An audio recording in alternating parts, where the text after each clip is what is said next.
I guess more on thinking on like the hell that Batman's in, because characters in the stories always have to like deal with conflict.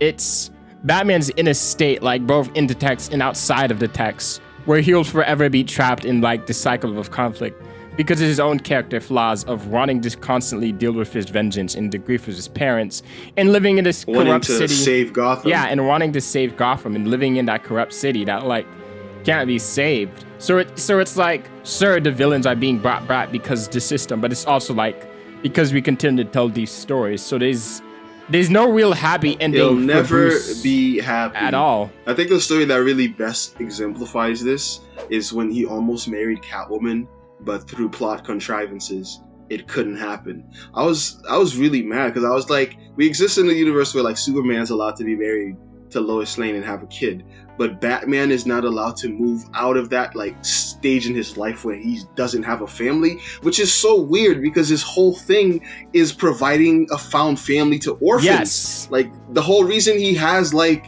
the Robins and everyone, and even Catwoman in this movie is an orphan. Yes. Which is something we forgot to bring up. Like she's an orphan, like through her father killing her mom and just essentially not raising her because like he's Falcone and he doesn't have fucking time for that. So the way he touches her face, I'm like, bro, it makes my skin crawl. It definitely made my skin crawl. It was but sad. Batman isn't allowed to move on. Like he's not allowed to be happy. That we even see it in Batman Beyond. Yes. Where we get flash forward to the future and like everybody who loved him, who was in his life, his Robin left him. Nightwing left him. Barbara was like, fuck this guy. Like, oh, his only concern, the only thing he's married to, the reason why Catwoman left in the movie is like his partner, his true partner is Gotham. And we know Gotham is not something that can be cured. We see even at the end of the movie, we see the fact that it can't be cured, but there's hope. There's hope, but even in the face of that hope, there's gonna be a power struggle. Yes. Oncoming war is coming. He's even preparing for a storm. Yeah. Even though we got through a conflict that almost wiped out the city's not gonna come together. Crime is gonna still run rampant. Like the city is beyond saving. And him throwing himself, like putting himself in the role as someone who has to save Gotham, does the thing that you're saying, puts him in the hell, the perpetual hell, where like he'll always be stuck in that space of trying to accomplish an impossible task. And it's really sad. It is really, really sad. The thing I was trying to say is like there's only hope that in the space of conflict there'll always be people willing to like fight against it, which is both a good thing and a bad thing because people will get hurt, but it's sort of just like, I mean, he's willing to sacrifice his life to fight it, which is noble, but it's sad. We'll never get to see him actually like recover from this trauma and grief. Do you think we'll ever see a happy Batman? In an Elseworld story maybe, but not in the mainline anything. The true test of that is whether or not the Batman from that upcoming Flash movie is gonna be happy, because it's the easiest Batman to just give a life. Just like give him Catwoman as a wife or anybody, and give him Helena Wayne as a daughter. That way you could like get toys and like introduce that character and milk her forever. That would be funny. Just make him Iron Man in Endgame, and then he's good. I love you 3000. Just give him a daughter and give him a wife. He'll be happy. He'll be like, yeah. But literally, Helena Wayne exists in the comics. I mean, she exists in an Elseworld, I'm pretty sure, but she's not like canon. But they could introduce her in the movies because everything in the movies is fair game. Yo, do you know what that means? If they make this a trilogy in the third movie, like they just end off with Helena Wayne as like Batwoman, then we get a biracial Helena Wayne. That'd be sick. We could get a black woman to be Batman. Batwoman eventually. There's already a black Batwoman though. There's a black Batwoman. I need to actually watch that show. That's not a good show though. I gotta do my due diligence, bro. I gotta do my due. You know what? Not for CW. I forgot about that. Not for CW. No, bro. Like, would you really put yourself through that torture? Not for CW show. We get what we get, bro. What do we got here, man? You got Zoë Kravitz. That's pretty good. She's very good looking. Yeah, she was great. I will say this is gonna be me being weird. I think the point of this scene with like Batman watching her, it's just so It's just so weird. It says a lot about him. You mean when he followed her home and like watched her undress and get into her Catwoman suit? Yes. It made him feel like a creep. I mean, to me, it was that too, but also it gave me like later on, like on rewatch, it was just like essentially he's basically exactly like Nigma. He was doing what Nigma was doing in the beginning of the movie with that family. He was just stalking, like kind of like treating it like a hunt of some sort. You know, like it's very much like they have the same headspace in a way. It's very interesting to see that, like other avenues and other aspects where they're kind of similar. If she knew he was doing that, she would be like, "What the hell?" I mean, technically, she kind of does because like he followed her home. So like, how else would he have known? The window stuff, her undressing. Come on, that's That would be a conversation they would need to have. Like, Selina, I need to tell you something. On the night that we first met, I saw you call her baby. Was she your girlfriend? Be honest with me.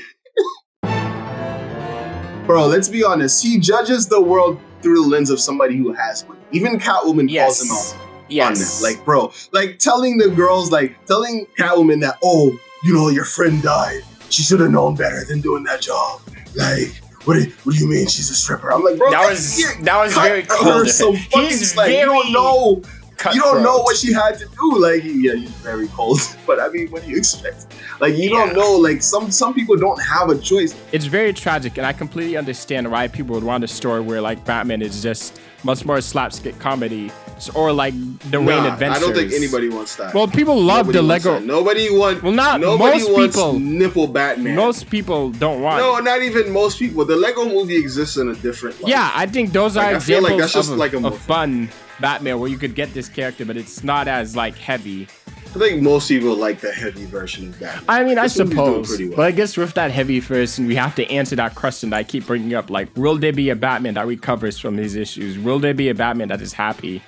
At the end of the Christian Bale Batman movies, there's an implication that he chooses to like believe with Catwoman. That's nice. In that universe. That's nice. I'll rewatch those. We don't know if he's happy, but we don't even get to see that. Yeah, story, usually, I guess we don't explore that because stories are about conflict, but not necessarily like what happens after. But like you said, if there could be a story where Superman could be happy, like, or not happy, I don't want to say family is the definition of happiness, but for Batman, surely that would make him happy. Like, that's why he has all of those orphans. Honestly. So it's like, Facts. or even like philanthropy. Yeah, literally Superman has his TV show right now where he just gets to be a dad to two boys. Like, it's so wholesome. Like, go watch that. Superman on HBO. Like, that shit is great. Do you know the only wholesome Batman story that I've been reading? Rain Adventures on Webtoons. Read Rain Adventures. That's not even canon. No, it's it doesn't great. have to be like There's a 10 out of 10 little storyline where Cassandra Cain wants to go ballet, but Batman is too busy and he's trying his best to go there, and he gets there late, and he's like, I was late, and then he's sad, and then he goes there and says, I'm sorry,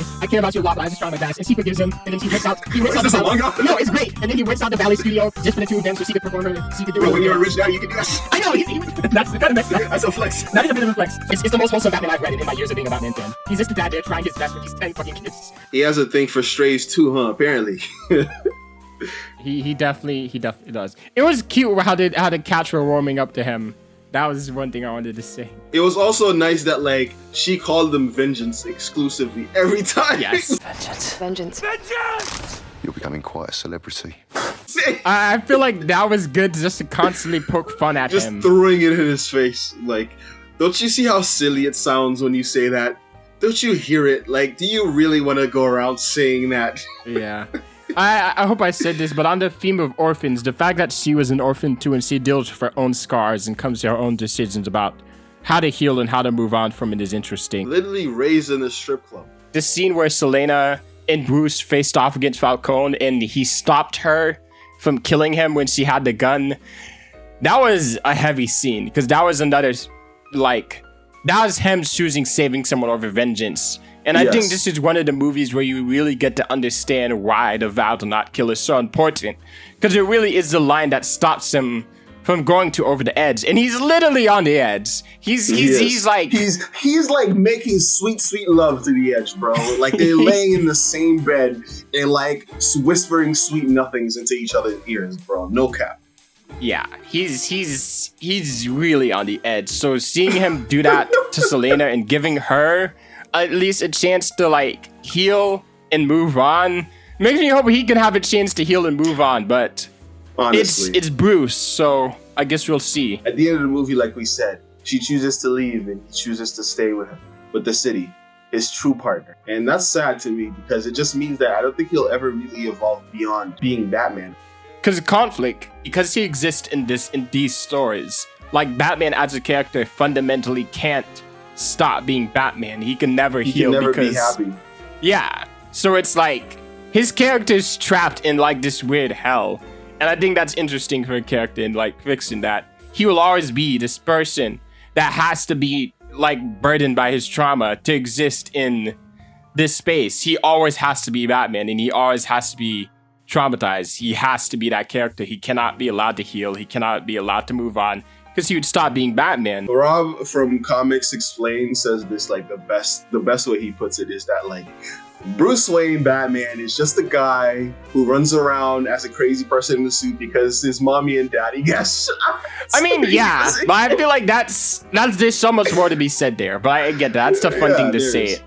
But it's I think it's just sad that the character is kind of trapped in this hell that he can't escape from. He's married and to the ultimate Gotham. version of it is him being an old lonely man that has to begrudgingly pass on his, legacy to Terry McGinnis because everybody in his life that loved him was driven away by him. Like, that's very sad that he could never keep a relationship, bro. It is pretty rough.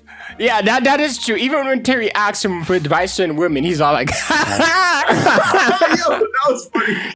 But she's been a big help to me. How do I tell her no?